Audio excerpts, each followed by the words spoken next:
रानू चिड़िया और टुन्नू चिड़िया बहुत दिन के बाद बहुत खुश नजर आ रहे हैं, क्योंकि वह बहुत दिन के बाद रानू चिड़िया ने एक अंडा दिया था। उससे वह बहुत खुश हो रहे थे, आपस में कुछ बात कर रहे थे। मेरी बात फिर बेटा होगा तो जग्गू पढ़ेंगे और बेटियां होगी तो उसका नाम छमिया रखेंगे, यही नाम अच्छा रहेगा। फिर बाद में इतना बोलकर चिढ़ा जंगल में कुछ खाना लेने चले गया। दान तो उसे काफी समय हो गया था, दिन भी पूरा गुजर गया था, शाम का समय हो गया था। तो रानू चिड़िया को भूख लग रही थी, तो वह सोची कि चलो हो तो कब आएगा, मैं ही चल के पास में तालाब तो है, पानी पी के आती करके पानी पीने चले गए।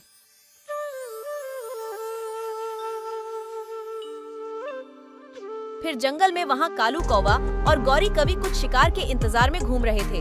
फिर आपस में बात करते हैं कि सुनो जी, आज तो पूरा दिन गुजर गया, लेकिन एक भी पक्षी का अंडा नहीं मिला।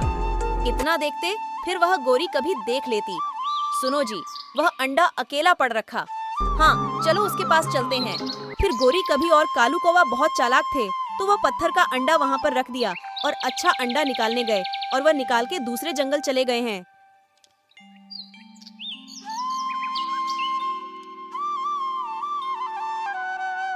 फिर रानू चिड़िया पानी पी के वापस आ गई।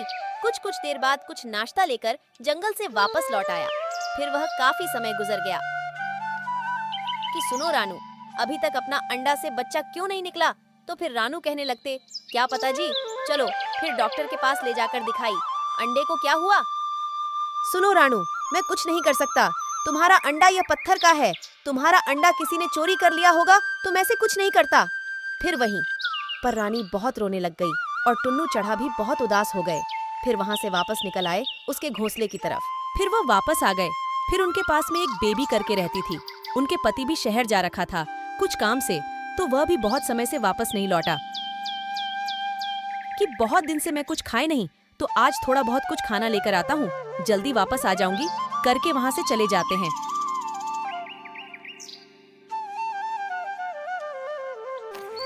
फिर से गौरी कौवी और कालू कौवा वहाँ से गुजर रहे थे। उसको अंडा का नजर पड़ गई, तो वहाँ से वो भी ले गए। फिर जग्गू कहाँ लगता अपनी पत्नी से कि अपना अंडा खराब तो नहीं हो गया, नहीं तो चलो डॉक्टर को दिखाते हैं। फिर क्या, बच्चे चिड़िया भी बोलती, हाँ चलो। फिर बाद में वह 2 अंडे लेकर जाते वहाँ डॉक्टर के पास। फिर डॉक्टर उनको जो रानू चिड़िया को बताया था, वहीं से बच्चे चिड़िया को भी बताया। बेबी चिड़िया बहुत जोर से रोने लगती, फुट के रो रही थी। फिर वह जब चिड़ा कहता है, मत ऐसा मत करो, और कुछ करेंगे, अब ये चोरी किसने किया उसको अभी उसका पता लगाएंगे। फिर वह वापस आ रहे थे। फिर रास्ते में उसे रानू चिड़िया मिल जाती है। क्या बेबी चिड़िया, तुम्हारे साथ भी जो हमारे साथ हुआ ऐसा ही हुआ, हमें भी बहुत दुख है, चलो एंड चोर को पकड़ते हैं, कहाँ है? और बाकी के चिड़िया हमको सभी को सतर्क कर देते हैं ताकि वह हमारे जैसा एंड चोरी ना हो उनके। हाँ ठीक है गोरी, चलो रानू, हम भी आते तुम्हारे साथ। फिर वह 2 मिलकर दूसरी टोनी चिड़िया के पास जाते हैं। फिर टोनी चिड़िया के पास जाकर टोनी चिड़िया को बोलने लगी, बेबी चिड़िया और रानू चिड़िया की, सुनो टोनी, अपनी जंगल में कोई अंडा चोर घूम रहा है, रोज पशुओं के अंडे चोरी हो रहे हैं और उसके बदले में पत्थर के अंडे रख रहे हैं, तो आप थोड़ा सतर्क रहना, क्योंकि आपके साथ हमारे जैसा ना हो जाए, नहीं तो हमारे साथ बहुत बुरा हुआ। टोनी चिड़िया बोलने लगी कि जो पक्षियों मेरे अंडे, कि मुझे फिक्र रहती है, तुम कौन होने वाली हो जो मुझे सिखा रही हो? मैं किसी की नहीं सुनने वाली हूँ। मुझे तो तुम्हारा के ऊपर पर भरोसा हो रखा कि तुम ही होगे कर चोर, मुझे तुम्हारी कोई जरूरत नहीं है। फिर वह घोंसला पर वापस बैठी। वह सारे अंडे नीचे गिरकर देखी तो सारे अंडे थे पत्थर के। फिर है भगवान, मेरे अंडे भी किसी ने चोरी कर लिया। फिर बाद में रानू चिड़िया के पास जाती है। फिर कहने लगती कि मेरे अंडे पत्थर के कैसे बन गए? तो रानू चिड़िया कहती कि हमने आपको बोला था कि अंडे चोर अपने जंगल में कोई घूम रहा तो वह पत्थर के अंडे रख देते हैं। इसीलिए कहते हैं कि कोई भी बड़ा छोटा कुछ बात करे तो उसे बात को थोड़ा ध्यान में रखना और सुना भी चाहिए, अपनी मनमर्जी नहीं चलना चाहिए।